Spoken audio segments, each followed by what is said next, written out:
Hello everyone. So today we have some of our subscribers ask some questions on our YouTube videos.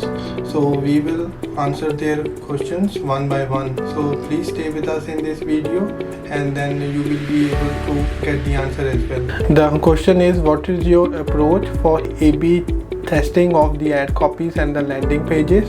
So now what we usually try to do is that we normally try to have two ad copies in one ad group, and then we try to, for example, for the landing page we try to have like one landing page for one ad copy and then the second landing page for second ad copy to make it simpler. Suppose we have few services that we offer on our website.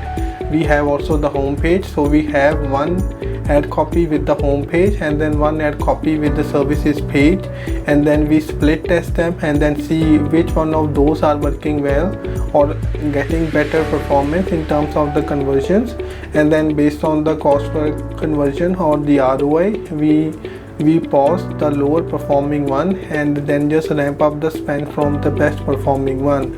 For the ad copies, we test out various headlines with the call to actions and the unique selling points along with some in the description, and then see which one of those are working well, and then the optimizations are being done accordingly.